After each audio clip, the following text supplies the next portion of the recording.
Well, I've driven up through Norfolk via a couple of stops at Castleacre Castle and Priory, which you can see in the previous video if you watched it, and I've arrived here at the Abbey Farms campsite.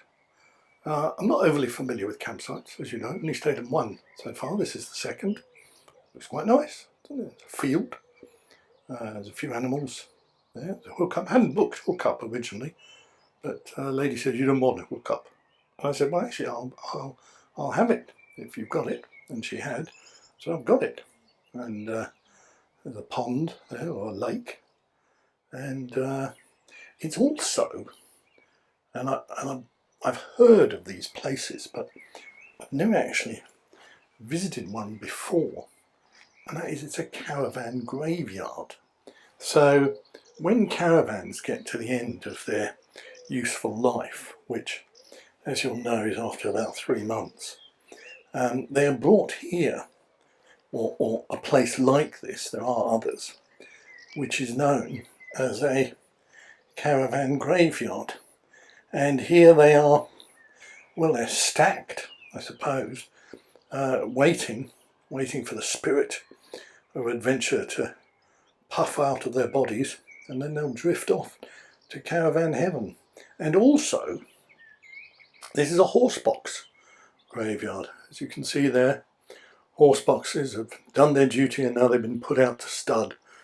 Later on tonight, when the moon comes out here in Norfolk, these horse boxes will mount each other, and soon, in 9 months' time, or however long it takes to gestate, I'm quite sure, a horse box, a little horse box will emerge from the fundament. That's all we're going to say on the subject. There's a couple of campers here. Campers have got tents, of course, unlike me, who has a camper van. As soon as I set up the camper van, by the way, and you're going to want to see this because it's looking pretty damn impressive. See there, top is topped. No, top is popped.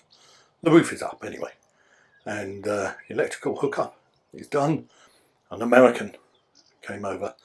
Is there anywhere in the world you can go where an American isn't going to come over and say, "Oh, you got one of those vans"? Actually, it didn't sound like that. It didn't sound at all like that, actually. But he was American, and he was much admiring my Toyota Alphard. And why would he not? We have here a hose, so you can get water. There is these things here, which I believe are colloquially known as rubbish bins. And you're going to get a closer view of the van if I don't get distracted anymore. And there it is. Look at that. The awning is out.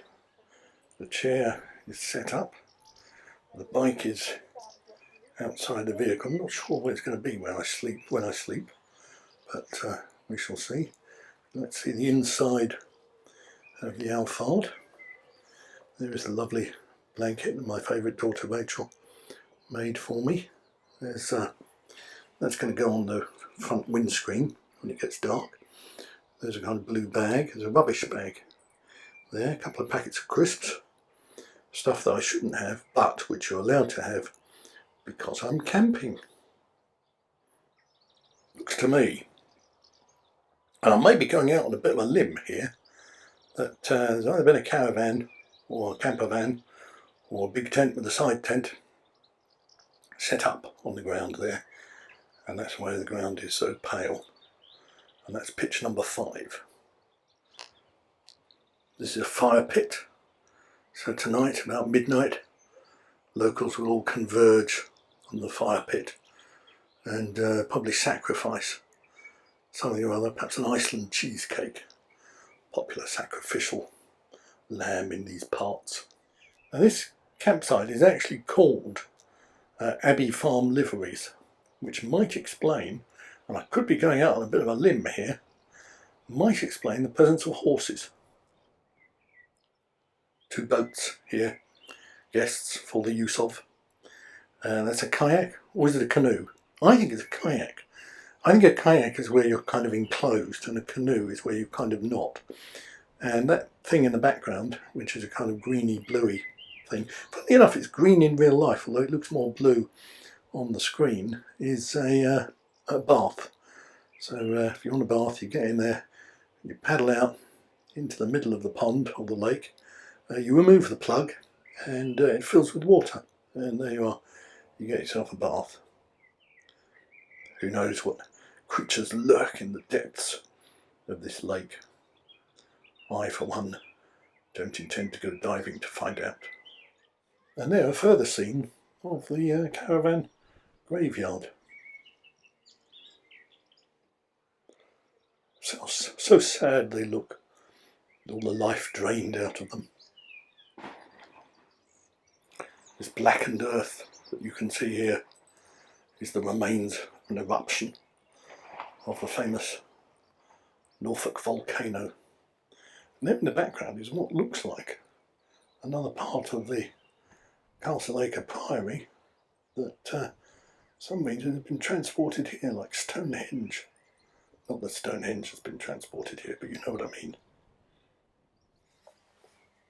One thing I noticed actually when I was looking at the price on my booking, and this may be something that's familiar to you regular campsite users, it costs £1 to have a shower. Is that a lot? I don't know. I don't know if that seems like a lot. I mean, I suppose you're using what, 90p's worth of electricity and 10p's worth of water, or is it the other way around? I'm wondering actually that I've got a couple of choices. One is not to have a shower at all. I'm only here for 3 days, so that's not really going to be a problem.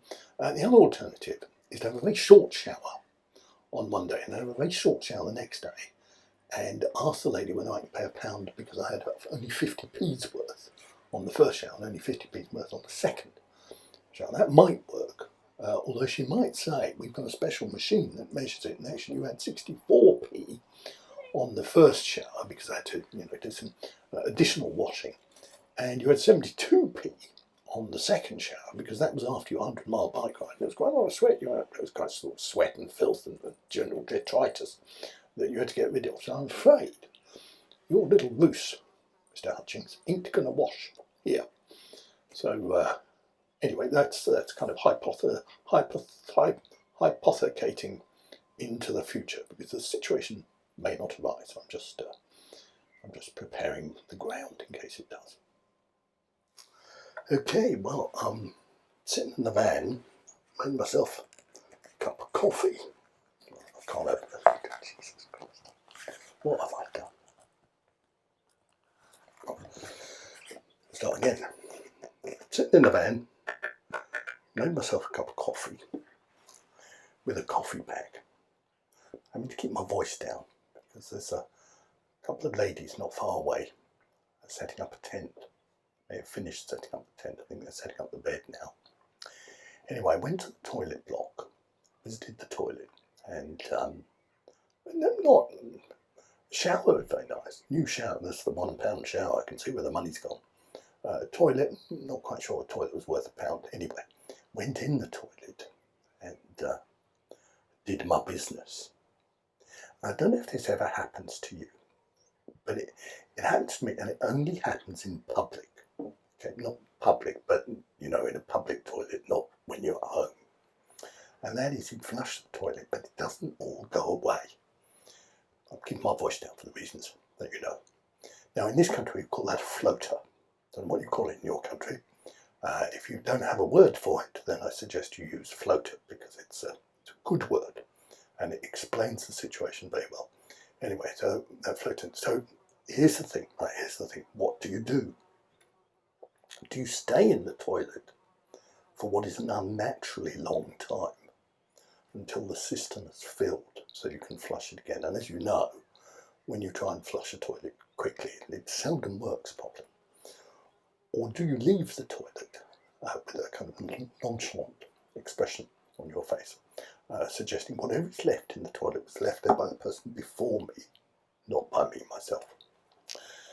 Anyway, I chose the second course of action.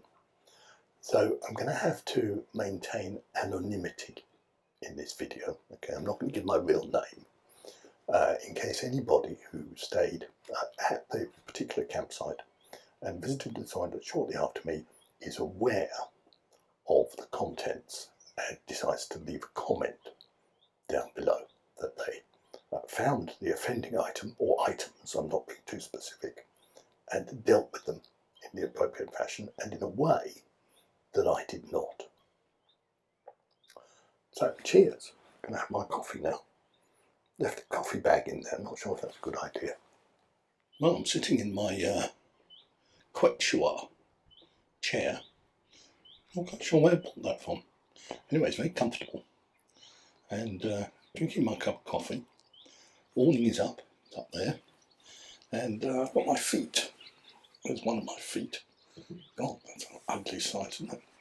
Resting my feet on the step of the Alphard. So, yeah, very pleasant. Very pleasant situation, I must say.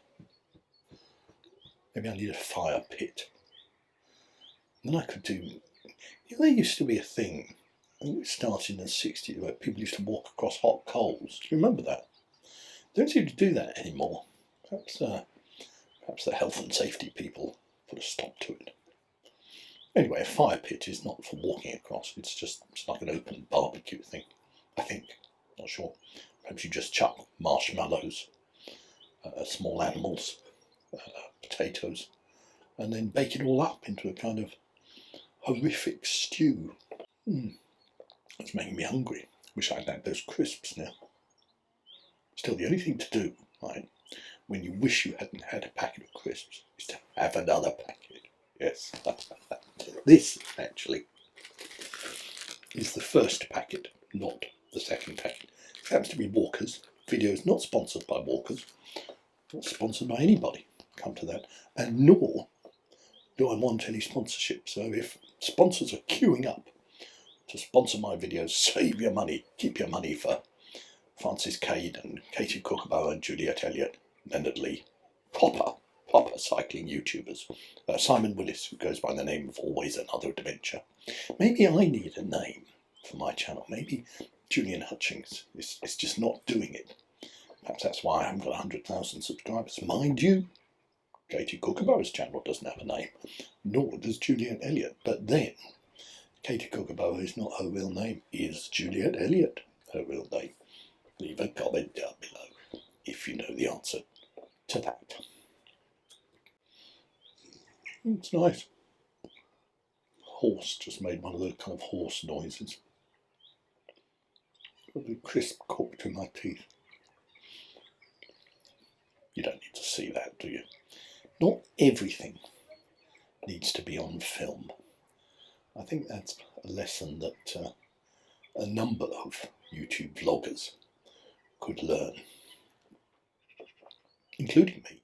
Well, I've been faffing for a bit. You saw me drink a cup of coffee, had a packet of crisps, sat in the swivel passenger seat, read The Guardian for a bit until I got bored, as you do. And then what did I do? I thought I'd have something to eat. Yes, and I've done some cooking. You want to see, don't you? Right, this, look, you see that? Is a collapsible pot. And what's it got in it? It's got my special collapsible dinner. Do you want to see that? Look, can you see that? Do you want to know what that is?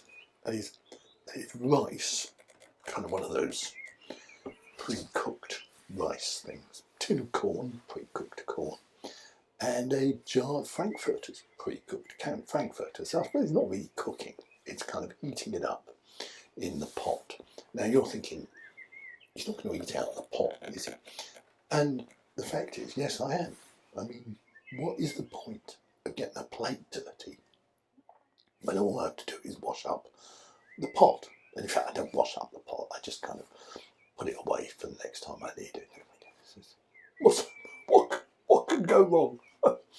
Anyway, I'm going to tuck in. Is it Frankfurter? Here, is it a Frankfurter? Not bad, not bad. Cooking in the van, can you beat it? Nice. Anyway, see you in a bit. Well, that wasn't bad, if I say so myself. I forgot to show you my cup. Look at that. Is that not the Campervan's cup? That's a mug that says on road. Interesting to speculate that Jack Kerouac, one of my favourite authors when I was younger, not read him much really, I suppose, since I was about 25, but anyway, one of my favourite authors when I was younger.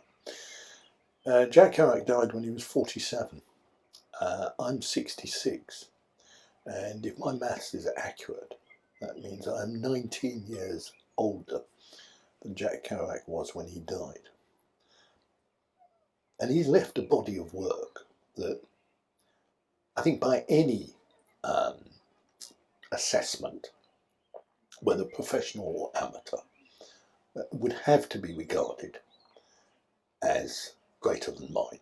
I may be going out on a bit of a limb there, and some of my loyal subscribers may wish to argue the point in the comments down below, but I think actually that is probably fair comment on my part. So I'll probably, do I have to clean up the saucepan? I'll probably do have to clean up the saucepan. Go to the toilet block for a piss. Might see whether the previous evidence is still there or whether it has gone. That'll be an interesting exercise. Then I might have a bit of pudding. I'm not going to tell you what pudding I'm going to have because I probably shouldn't be eating it, but I am doing a sportif tomorrow. And maybe watch a movie. Downloading a movie onto the iPad. If you watched my last video about my first night in the campervan, which was in Suffolk a few weeks ago now, I said that one of the things I hadn't really sorted out was entertainment. And this time I bought my iPad, downloaded some movies onto it, so I don't have to worry about Wi-Fi. So I may actually watch a movie. That could be fun. So anyway, wait and see. On the road. Well, that's me, ready for bed.